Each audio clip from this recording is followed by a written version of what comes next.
So this morning I want to talk to you about something that we talk a lot about in our community. It's called say yes and figure it out later. And I want to ask you, why is it that we choose to have this saying and embrace this saying? Does anybody know what the reason is that I like to remind people to say yes and figure it out later? What good things come from it? So I'm going to tell you a couple little examples and a couple little stories, and then see if you maybe have some of them as well. So remember that we have a 2 million old brain, and that brain has one job, which is to scan the territory for danger, for things that are wrong, for things that could go wrong. And what's wrong is always there. You can always maybe have a car accident. You could always maybe lose your job, or a deal go wrong, or your child get in trouble or get hurt. What's available is always possible in the categories of wrong and right. So remember that your brain is scanning constantly for the things that could go wrong. If you let your brain dominate you in that way, then you're going to live through that lens of fear, doubt, and worry. And most people do. And then they wonder why they can't take action. They wonder why they're paralyzed. They wonder why they feel crippled. They wonder why they feel discouraged and uncertain. So I learned earlier in my life is if you do what you fear, then fear will disappear. And how do you do that? Well, it's like saying, how do you be positive? How do you be positive when things are going wrong? People are like, well, you're having a bad time, so have a positive attitude. Yeah, screw you, Charlie. I don't feel like having a positive attitude. Shit's going down. However, there's a technique that allows you to get through with a positive attitude, and that is asking better questions. What's great about this? What can I learn from it? And then we change our focus, and we appreciate what's going on, or we can use something that's going on at the time. Does that make sense? But the say yes and figure it out later is all about you being in motion toward possibility. So about a month ago, just before the Cabo event, I was scheduled to go to Regina to speak for one of Edna's events. And Regina is kind of in the middle of Canada, not the easiest place to get to. It was freezing cold, middle of winter. And as I looked at my schedule, I had speaking events in Ottawa before that, and I had speaking events, really a whole bunch of different things that was going on in my life. And I was like, oh my God, I don't really feel like going to Regina. And gosh, maybe there's a couple other things. I can go to Mexico earlier before the event. So we kind of reached out to Edna and said, do you really need us to come? She's like, no, I told people you're coming, you got to come. Well, I'd given my word 6 months before because what? I had said yes before. And I had said yes because when an opportunity comes along, I have this tendency to say yes. Because I've conditioned myself to override my programming of the 2 million year old brain to worry about what's wrong or what can't work. Make sense so far? I go out there, and don't I have just an amazing time? Meet some really cool people. Some of you are actually probably on this call right now, and really was able to impact some people, and like I said, had a great time. It opened up a lot of possibilities, and from there, we flew to Cabo, and in Cabo, I decided that after Cabo, I was going to go to Los Angeles for a little while, because I had a little bit of time before talking with Robert Kiyosaki in Phoenix, and rather than go back to Montreal, I'd go to Los Angeles and visit my daughter. When I was planning to go to Los Angeles, I was thinking, where do I stay?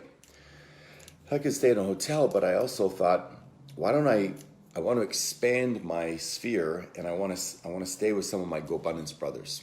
So I thought of Paul, but I was a little, quite frankly, intimidated. Paul is very successful. His net worth is well in excess of mine, so it was kind of like, jumping up a little bit for me. He's very generous, and I just felt I had to work on my receiving muscle and all that kind of stuff. So I said yes to myself. I called him up, and sure enough, he said, come on down. He let me stay at his house. He loaned me his car. He introduced me to a bunch of his friends, built a nice relationship with a bunch of people. all because I said yes and overrode the little fear voice doubt in my mind.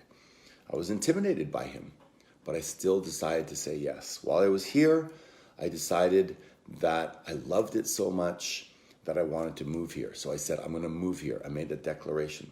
I went off to Phoenix and spoke with Robert Kiyosaki, and David Osborne had bought himself a new jet, and he had invited me to fly in his new jet down to Cabo, but the jet wasn't ready, so we needed to delay it. So what I did was I flew down to Cabo on my own.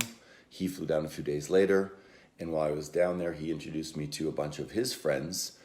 Again, a level up for me, and I met some new friends and got some new mentors, had a phenomenal time, flew back on his jet, which was an amazing experience. And then from his place in Austin, I flew back to Los Angeles again. And the point I'm trying to make to you is that your brain is going to always say no. It's going to always say careful. It's going to always say watch out. But when I flew back, I decided I would move here. And I went back to Montreal briefly. I flew back here on last Thursday. I came here with the intent of moving here. I called up a real estate agent I knew. I looked at 2 properties. And believe it or not, the very first property is the property that I am now in. You can't really see much, but you can see a little bit of here. This kitchen here. And I have now moved in and have an apartment or a condo here on the ocean, overlooking the ocean here in Los Angeles. And there are so many times I could have said, oh yeah, but what, move to Los Angeles, what about this, what about that, and oh, I don't know, go down to Cabo, and it didn't work out, and not to Regina, and what if. It's really easy to do that. So the point I'm trying to make is, what are you saying no to that you maybe should be saying yes to? Listen to that little voice inside of you and discover whether you need to learn to override it. You need to start saying yes to things. I think of Linda Rosenberg, who recently, she's been working for us doing video editing, recently said yes to apply for a job with Goalcast. If you don't know what Goalcast is they produce really cool emotional videos that you see on Facebook.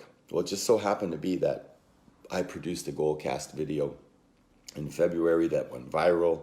70 million people have seen it, and it was pretty cool. Now she applies for this job with Goalcast, and they give her some raw footage to edit as a test to see if she can get the job, and she's in competition with 30 other people. Well, don't they give her Rock Thomas's raw footage? And I'd like to believe that that might have helped her in being able to do a great job in editing it. She's awesome, but that certainly was a tweak little advantage. How come? Well, she said yes to working for us. She said yes to M1. She said yes to applying for them, and now she has a full-time job working for them. How cool is that?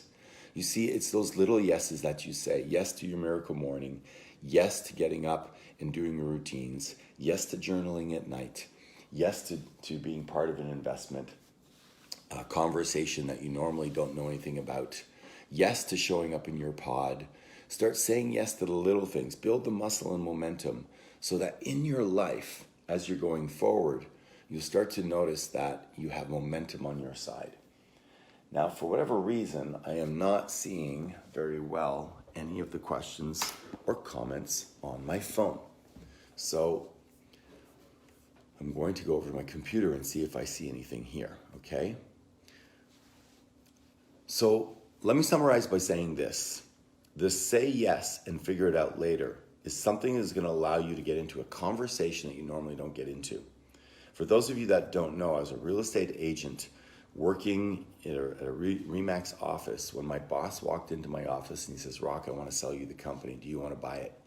And I said yes. Now, I didn't know what was going to happen. I didn't know that I would have to take the course in French, the broker's course. I didn't know I was still going to have to sell that year and run the office. I didn't know that there was so much I had to learn, and I had 3 kids under the age of 4, and I had to sell my house and car in order to move into a rental to afford the down payment to buy it. Had I known all that, I probably wouldn't have done it. But did I survive it? Did I step into it? Did it change my life? 100%. There are things you're saying no to right now that are small that will lead to bigger possibilities. There are things that you're saying no to now that are big, that freak you out, that will excite you and wake you up. So my invitation to you is to start to listen to that little voice that will always say no, that will always say what if, that will always be afraid and protecting you. But it's up to you to override that voice and to step in to your own personal power through the habit of saying yes. I hope that makes sense to you. Now I'm going to try to see if I can see some of these comments, because Facebook looks like it's changed its algorithms again, and all I get on my screen are these people popping up that I get to say hi to, but I don't see any comments. Okay, here we go. I got some here. 57 friends, family, Rebecca 58, 59, and then they're disappearing. It's so weird.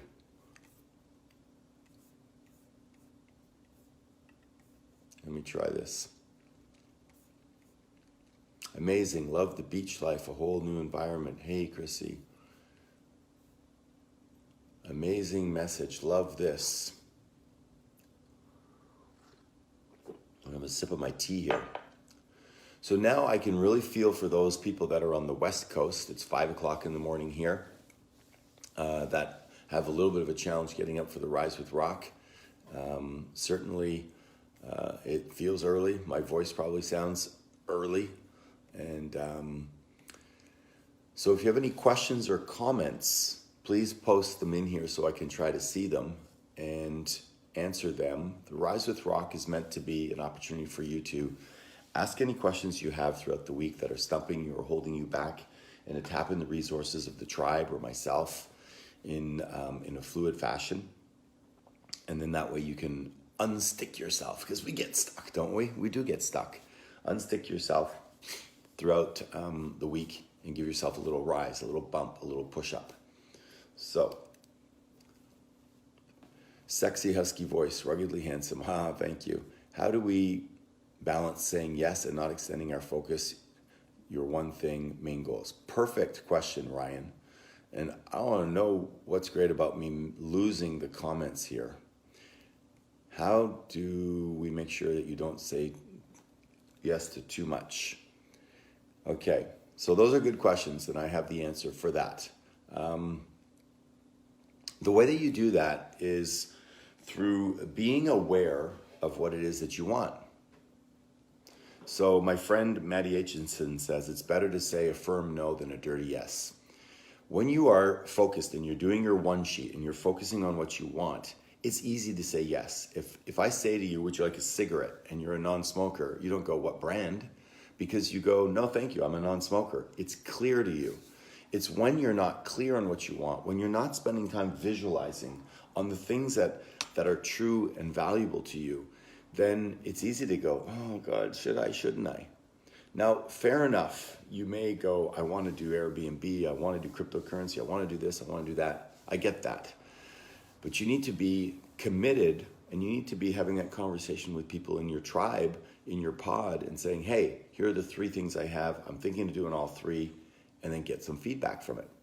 That's what you can do, is use the people surrounding you. I often have big decisions, and I have a board of advisors that I talk to, and I ask them, what are the things that you think I should be doing in order to stay focused and stay on the path? And it's really helpful for people to get that reflection. Just said yes to a small project for a colleague in an area. I have 20% expertise. I'll find the resources and make it happen. Awesome, Brad. That's what I'm talking about. Say yes has become easier and much more rewarding. Yes. Keep the questions coming, guys. Keep the questions coming. I'm working with 2 platforms here. I'm trying to see as many questions. It's not, for the time being, allowing me to go back and see any questions I've missed. So you just have to ask them again if I've missed anything that you wanted. So the answer to you is get clear. Clarity leads to power. And when you're clear on what you want, the yeses are easy. I knew I wanted to come to Los Angeles. I still have to work out my visa situation, my working situation, the back and forth, the taxes, and all kinds of different things that I need to learn about. But that stuff now is being put on my front burner and demanding that I give it attention versus me saying, well, I'll get to it one day. What are the things Steph, I lost yours. This is really, really, I want to say annoying. Did the answer your question? Clarity leads to power. Clarity leads to power. How did you pick your board of advisors? It's a slow process. You gather them. Some of them are people that are dead. Some of the people that I've never met, and some of them are people that are alive. So sometimes I just have to say, well, what would Tony Robbins do? Or what would Deepak Chopra do? Breathe and, set your intention and let it go. So sometimes I do that. And then sometimes definitely Mark Yegi's on my board of advisors, David Osborne. And in your M1 planner, you have a list where you can put your board of advisors. And I slowly keep on adding them as I come across people. Paul Morris is one of them that recently got added to my board. Super smart guy, lawyer, 600 apartment doors, super, super humble, and great. How do you determine you're not overextending yourself with all the yeses, says Kyle. So that seems to be a theme. Well, you maybe want to test overextending yourself and see what you can handle. You can always handle more than you think. So sometimes saying yes to things allows you to discover what that limit is or what would be a good limit. And then you can kind of curtail back or you can delete some things. Sometimes you have to force out the good to make room for the great. And you won't know that until you keep on piling on better shit and better options over and over and over again. But I could tell you thousands of times that I've locked myself out of my hotel room. And as simple as silly as that sounds, and it happened to me yesterday. I had a call, I had 1 minute for a call, locked myself out the hotel room and had to do the call in the hallway, and the cleaning lady got security for me and brought the guy up because I'm in my mind, I'm saying there's always a way. There's always a way. I'll figure it out. There's always a way. And what about getting say yes remorse a few days later? Okay, that's a good question, Lisa. So the philosophy behind the say yes is that you'll always figure out a way. One of the reasons you don't say yes to things is because you don't trust yourself. And when you don't trust yourself, you start to have what? Self-doubt. And that leads to a lot of no's. You've got to start saying yes to things and believing you will find a way. You're not going to grow that muscle and become more self-aware and more self-actualized if you don't fall in love with taking action and being okay with failing or not getting the result that you want. So many times I take action and I make mistakes. I make dumb decisions. I make decisions that cost me money, but I keep on making the next decision. People often say, well, but Rock, I just don't want to make a mistake. That's the wrong way, in my opinion, is start making decisions. Keep on making decisions. Most of the decisions you make are going to be wrong. But just make the next decision that is less wrong, and then less wrong, and then less wrong.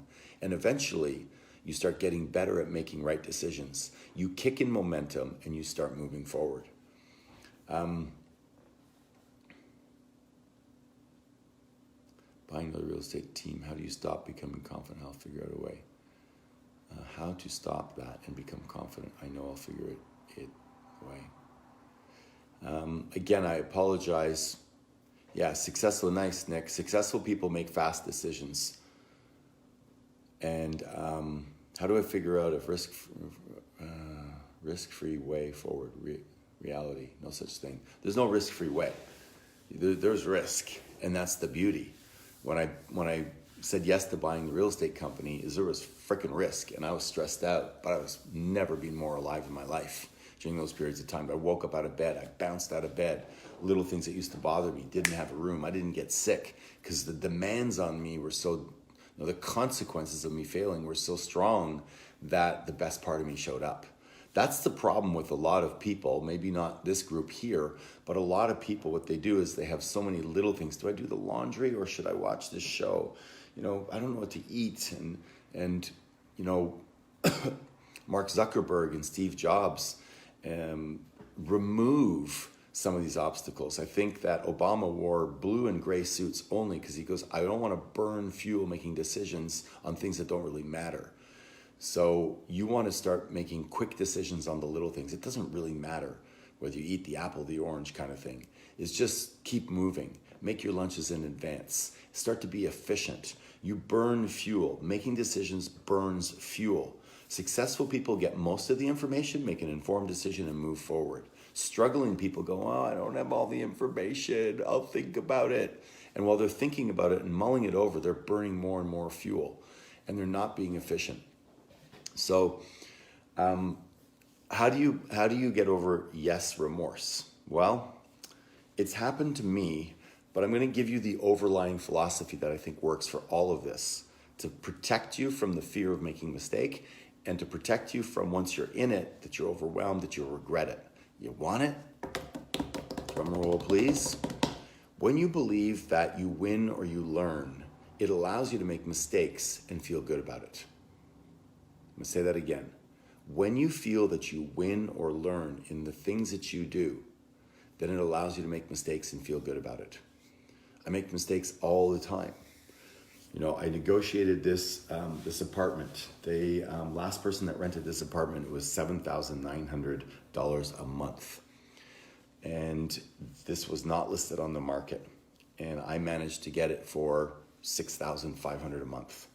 Now, had I bid too low and somebody else came along and took it from me, I might have regretted that action and said I was too aggressive. And it has happened to me before. So I would have then reverted to, well, I guess there's a reason why I wasn't meant to be there. And what did I learn from that? Maybe I was too greedy. Maybe I was too fearful. Maybe I was in my scarcity mindset. So you're analyzing, be aware of your self-conversation. But there are some guiding principles like you're never going to hit all of the balls that you swing at, and you're not always going to make the perfect decision. So just understand that you got to work within who you are, and sometimes you're going to make mistakes and learn from them. I have made so many mistakes that I'm not afraid to make little mistakes anymore. I make investments and I lose $20,000. I made one investment where I put a second mortgage on a house without doing the due diligence. And this woman had been married to a wealthy man. He passed away. She went through all his money, and then she started to ask for loans against assets. I was like, yeah, she's going to pay me a high interest rate. I loaned her the money, and sure enough, she took the money and she just went gallivanting around the world. I repossessed the property. I found out that it was a heroin house with 26 dogs in it and shit literally all over the place. And I didn't do my due diligence there. I reacted emotionally. When your emotions go up, your intelligence goes down. It was 3 properties on a lake. I just figured it would be, easy to protect my money. But she had neglected the properties, and I had neglected to verify the properties. Shame on me. But what did I do? I blamed the person who gave me the referral for the deal, and I was angry and bitter and upset for months, maybe even years on some level. And this happened about 10 years ago. I had to pour more money into the property. My family came up with me. We literally cleaned dog shit in the house. We cleaned the yard. We stayed in there a few days in one of the properties just to try to get some value out of being on a lake. And by the time I sold all the properties and the time and energy I put in, I lost $400,000 of my hard-earned money. If I lose $20,000 on a deal today, I'm like, whatever, I can handle it. Not that I take it for granted and I don't do my homework. I do my homework more and more now, better and better, and have the courage to speak up and say, no, that doesn't work for me because of the reference of that. That's built some fortitude and some resilience within me to handle adversity. So I share that with you because if you always try to be perfect and you always try to not make mistakes, you're going to be incredibly fragile. You're going to be weak. You're not going to be able to compete. The reason that Donald Trump can handle what he handles, and I don't agree with most that he does, is because he's built a muscle of losing billions of dollars and huge deals and bankrupting companies and having to have lawsuits and massive adversity so he can handle it now. If you don't put yourself in the arena of adversity through saying yes to things and just trying to be perfect, I tell you, your life is going to be shit. Trying to be comfortable and not make mistakes is a stupid strategy. I'm sorry, it's not a smart strategy. Be intelligent, trust and verify, but then take action, move forward, say yes, and discover who you are and what you're capable of. The strongest tree is the one that faces into the wind. Very nice. And remember, I talk about support, encourage, and challenge. Come back to that in a second. I don't want to miss this one. Read Theodore Roosevelt's Man in the Arena speech. The whole thing, so good. From one of the most productive humans to ever walk the planet. Okay, good. I love that. Thanks, Bryce. Trust and verify. Yes, and take action. Your success is determined by how much uncertainty you can handle. Thank you, Nick. You guys are so badass. Love you guys. I love my tribe. I love my tribe. I love my tribe. You guys are so fucking awesome and smart and beautiful and sexy. Support, encourage, and challenge. The tree supported by the earth. The encouragement is the sun that pulls it up, and the challenge is the wind blowing on it from time to time. If there's no wind, one day a storm comes along and it gets knocked over. Your job, in my opinion, is to find yourself in a supportive environment like M1 or others, is to be encouraged by the people around you and reminded how fucking badass you are and what you're capable of, and then to put yourself in environments where the wind is blowing, where you're tested, where you're outside your comfort zone. And then you grow and you can handle more and more. And then you welcome the storm. And then you're the one that ends up becoming the leader. You are the one that steps up and says, I've got this, because you're not afraid of the wind. Some people are looking outside. Oh, it's a little bit windy. I'm going to stay inside. They close the door. And that's their freaking life. A life of fear, anxiety, worry, doubt. So I wanted to share this with you today. Thank you guys. I love you guys. Because I want you to start to take more action.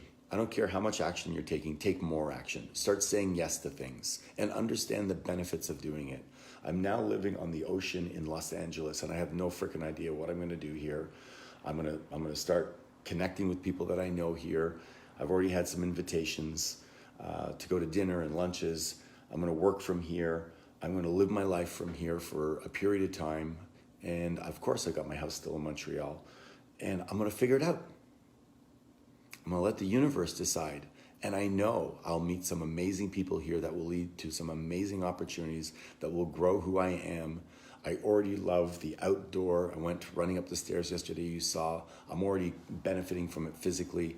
I went to Earhorn, I think it's called, yesterday, and I bought only organic food. Freaking expensive.